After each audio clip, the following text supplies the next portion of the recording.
Bonjour à tous et à toutes.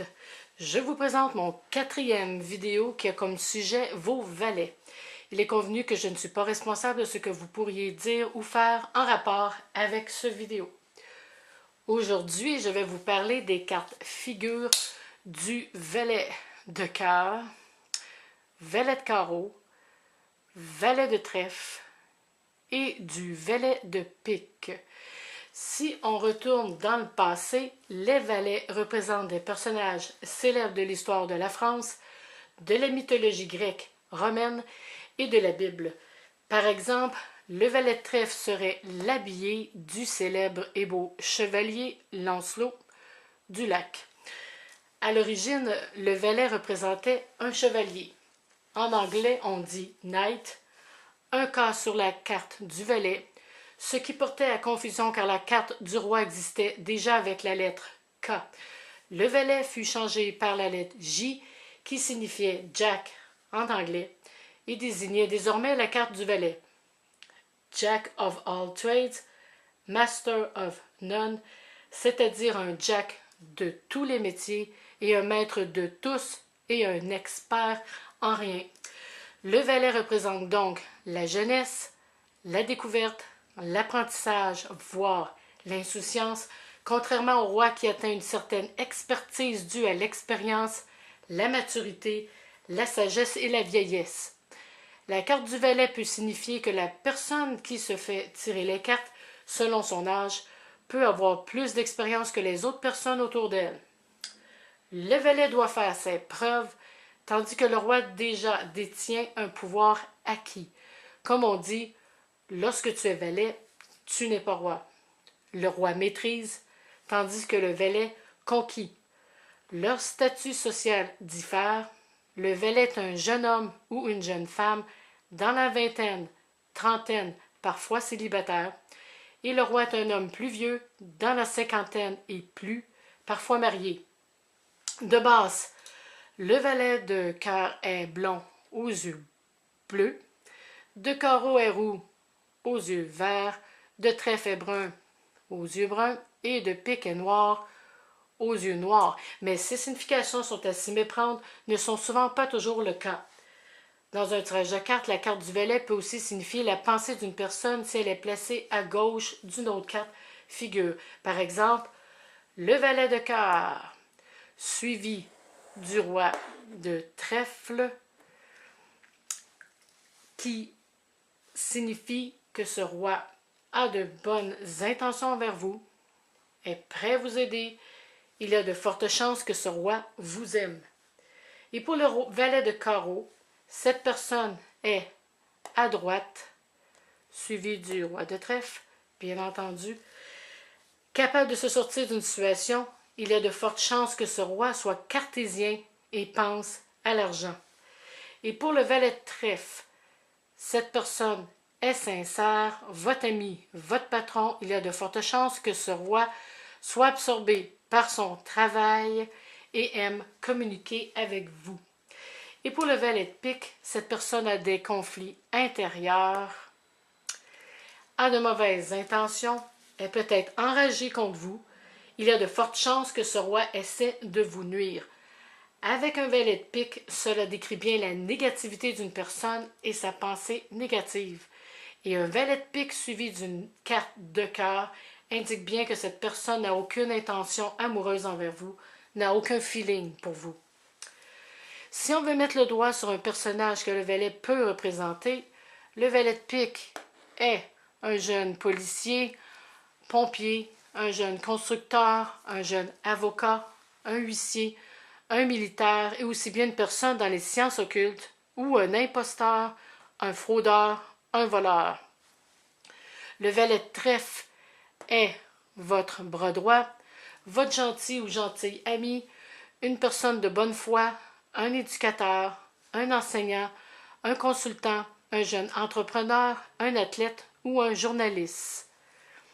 Le valet de carreau est un facteur, un débutant dans tout, orienté vers l'argent, ou un imbécile têtu qui ne fait que s'amuser et par le fait même pourrait vous nuire ou vous faire du trouble de par sa crédulité.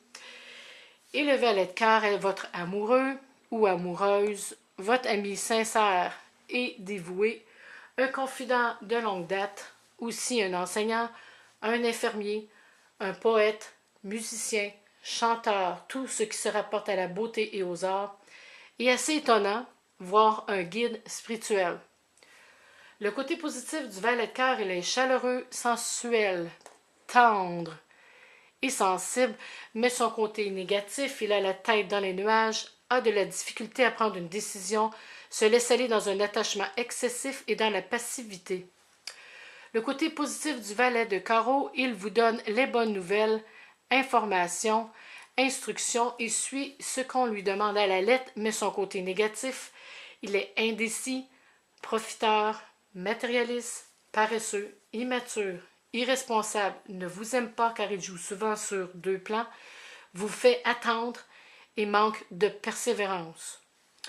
Le côté positif du valet de trèfle, il est actif, loyal, cordial, spontané, intelligent, la bonne personne, un bon communicateur, mais son côté négatif, il se laisse aller dans la flatterie.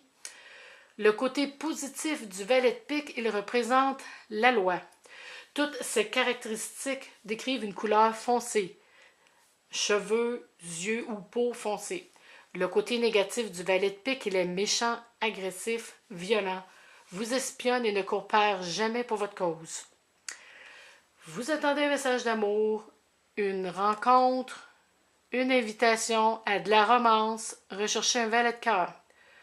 Vous attendez un courrier, un appel téléphonique ou un message quelconque, recherchez un valet de carreau.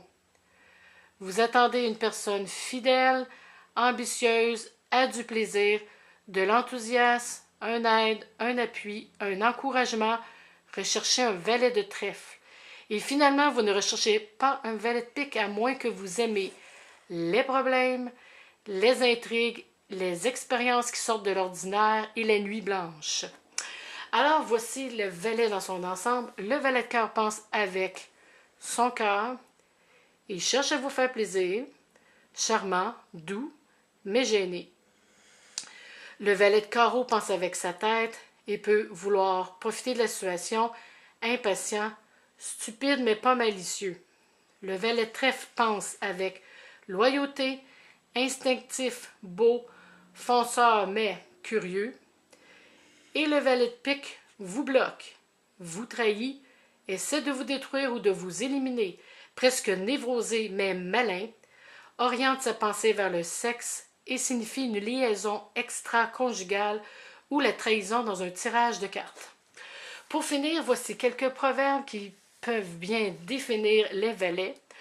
Un proverbe canadien de 1956 pour le valet de carreau. Avant d'être capitaine, il faut être matelot. Un proverbe canadien de 1956 pour le valet de pique. À voleur, voleur s'unit. Également pour le valet de pique, un proverbe de 1605 de William Shakespeare. Tous les menteurs et les jureurs sont des imbéciles. Un proverbe canadien de 1956 pour le valet de trèfle. Qui ne fait rien ne commet jamais d'erreur. Également pour le valet de trèfle, un proverbe français de 1892. Bonne amitié, seconde parenté. Et finalement, tous ces proverbes pour le beau valet de cœur. Proverbe italien de 1882.